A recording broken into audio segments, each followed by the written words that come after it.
Hi, my name is Kajal and I welcome you all to astrology. आज हम कार्तिक महीने के बारे में जानेंगे। कार्तिक महीना शरद पूर्णिमा से स्टार्ट होकर कार्तिक पूर्णिमा तक रहता है और ये महीना भगवान विष्णु को बहुत ज़्यादा प्रिय है। हिंदू धर्म में भी इसका बहुत ज़्यादा महत्व माना गया है क्योंकि इसी मंथ में हमारे हिंदू धर्म के सभी मेजर त्यौहार आते हैं, जैसे करवा चौथ, अहोई अष्टमी, विश्वकर्मा पूजा, आंवला नौमी, दिवाली, भाई दूज, देवउठनी एकादशी। तो इतने सारे इंपॉर्टेंट त्योहार इस महीने में आते हैं, तो इस महीने का अपने आप ही महत्व बहुत ज़्यादा बढ़ जाता है। अगर आप कार्तिक मास ना भी नहाएं, अगर आप ब्रह्म मुहूर्त में ना नहा पाएं, ना ये चीज़ फॉलो कर पाएं, तो ऐसे कौन से अलग 7 इंपॉर्टेंट काम हैं जिनको अगर आप करते हैं तो आपको कार्तिक मास में नहाने का जितना ही पूरा फल मिलेगा, मतलब जितना उसको पुण्य फल मिलेगा जिन्होंने कार्तिक मास में ब्रह्म मुहूर्त में उठ के पूजा करी है, नहाए हैं, उतना ही फल आप लोगों को मिलेगा। तो चलिए शुरू करते हैं। फर्स्ट इंपॉर्टेंट चीज़, इस मंथ में दीप को जलाने का, दिया जलाने का बहुत ज़्यादा महत्व है, जिसे हम दीप दान बोलते हैं। दीप दान, अगर मैं एस्ट्रोलॉजिकली बात करूं तो दीप दान का इसलिए भी महत्व इस महीने में माना जाता है क्योंकि जो सन है वो इस कार्तिक मंथ में अपनी डेबिलिटेड राशि लिब्रा में, यानी कि तुला राशि में रहते हैं। तो माना जाता है कि उनका प्रकाश इतना धरती पे नहीं पहुंच पाता, या फिर वो एक बहुत अच्छी पोजीशन में नहीं है कि वो शुभ फल दे सके। तो उसके रिगार्ड में हम लोग दीप दान करते हैं, दिए जलाते हैं। ये दिए आप कहाँ जला सकते हैं और ये दिए कब जलाने हैं? सुबह और शाम दोनों ही टाइम जलाने हैं। कहाँ जला सकते हैं? पीपल के पेड़ के नीचे, तुलसी जी के नीचे आप जला सकते हैं, अपने बेडरूम में आप जला सकते हैं, अपने घर के मंदिर में आप जला सकते हैं, किसी अपने पड़ोस के मंदिर में, बाहर किसी मंदिर में जाएं। वृंदावन जाने का मौका मिले तो ज़रूर दर्शन कीजिए, वहाँ पे दिए ज़रूर जलाइए। आप नदी में दिया जलाकर प्रवाहित कर सकते हैं। तो इस तरीके से दिए जलाने का बहुत ज़्यादा महत्व है। आपको जब भी मौका मिले वृंदावन जाने का ज़रूर जाइए, वहाँ जाके दिए जलाइए, क्योंकि भगवान श्री कृष्ण ही विष्णु जी का अवतार हैं। तो एज गुड एज आपने विष्णु जी के सामने ही वो दिए जलाए हैं, ऐसा माना जाएगा। तो आप दिए ज़रूर जलाइए। आप दिए जलाइए देसी घी का। और कब जलाने हैं? आपको सुबह और शाम दोनों ही टाइम जलाने हैं। सेकेंड इंपॉर्टेंट चीज़, नदी में स्नान करना। तो नदी में स्नान करना हमारे यहाँ मोस्ट पूजनीय जो नदी मानी जाती है वो मानी जाती है गंगा। तो गंगा जी में अगर आपको स्नान करने का मौका मिले, अगर आप हरिद्वार जा सकें, अगर आप किसी भी गंगा के घाट पे जा सके जहाँ पे आपको उसमें स्नान करने का मौका मिले, तो आपको ज़रूर करना चाहिए।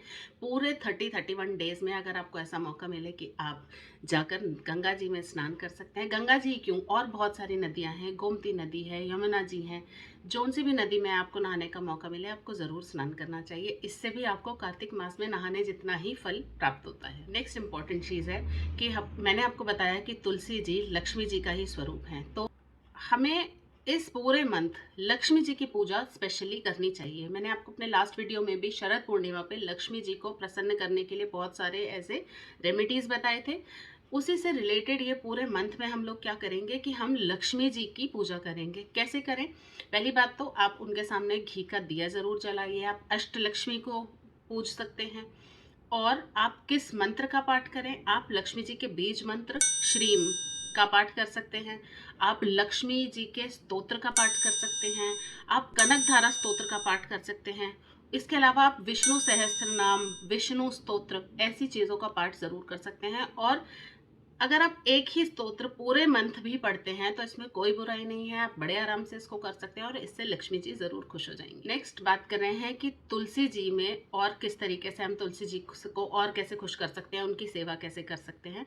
तुलसी जी में आपको पूरे मंथ दूध मिलाकर जल ज़रूर देना चाहिए। दूध बहुत ज़्यादा नहीं मिलाना है, दूध समझ लीजिए 10% है। अगर आप किसी छोटे लोटे से जल दे रहे हैं तो उसमें 10% मिल्क डालिए, कच्चा दूध, और उसको पूरा जल से भरने के बाद आप उसको तुलसी जी में दे सकते हैं। तो इससे भी तुलसी जी की सेवा करना माना जाएगा और तुलसी जी मतलब महालक्ष्मी जी खुश हो जाएंगी और हमें, हमारे परिवार को बहुत ज़्यादा आशीर्वाद देंगी, प्रॉस्पेरिटी बढ़ेगी, अबंडेंस बढ़ेगी। इसके अलावा आपको तुलसी जी की मिट्टी से ज़रूर तिलक करना चाहिए। तुलसी जी की मिट्टी से तिलक करना मतलब जो तुलसी जी जिस मिट्टी में लगी हुई है, सपोज आपके घर के गार्डन में लगी हुई हैं तो गार्डन में उनकी जड़ के पास से मिट्टी लीजिए।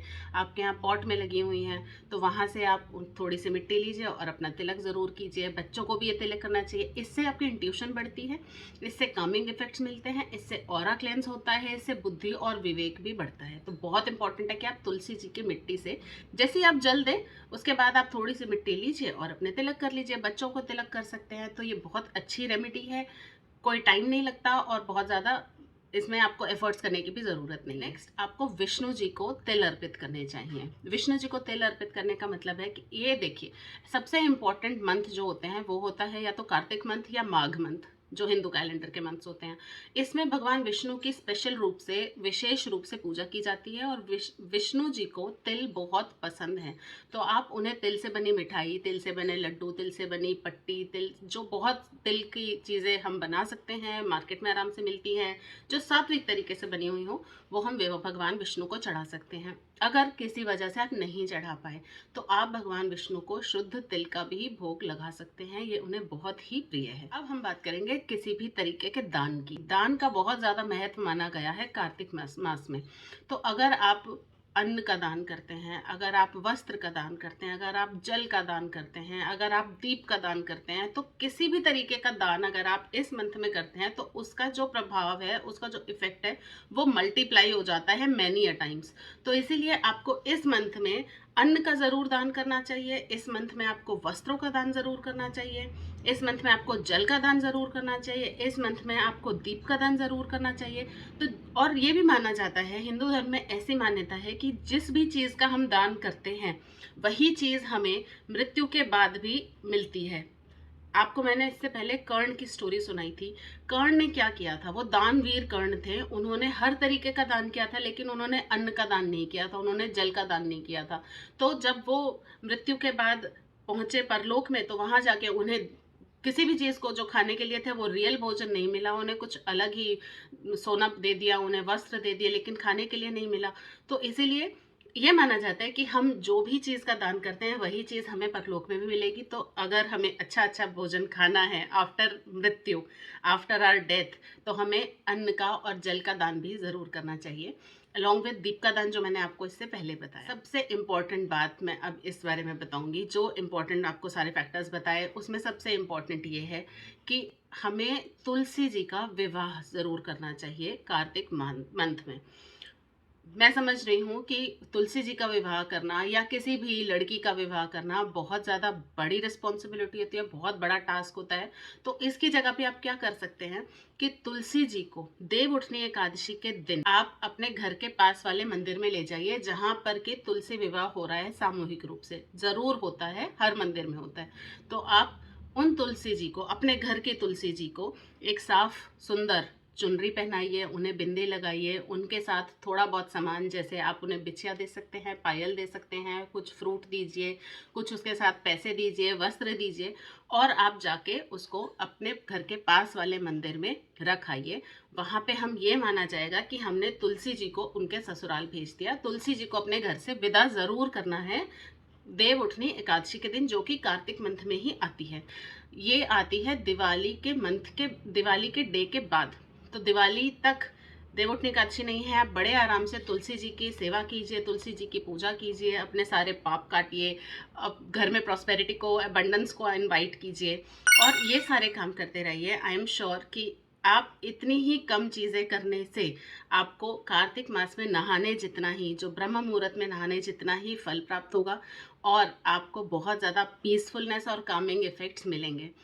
आप ये सब कीजिए, मुझे बताइए कि आपको कैसे रिजल्ट्स मिले, आपको कैसा फील हो रहा है, और मेरे चैनल को सब्सक्राइब ज़रूर कीजिए। मैं देख रही हूँ वीडियो देखते हैं सब्सक्राइब करना भूल जाते हैं, तो इसीलिए अभी right now you have to hit that subscribe button. Subscribe का बटन नीचे रेड कलर का, उसे दबा दीजिए और मैं आपसे मिलूंगी अब अपने नेक्स्ट वीडियो में। Till then be logical, avoid superstition, follow कैस्ट्रोलॉजी।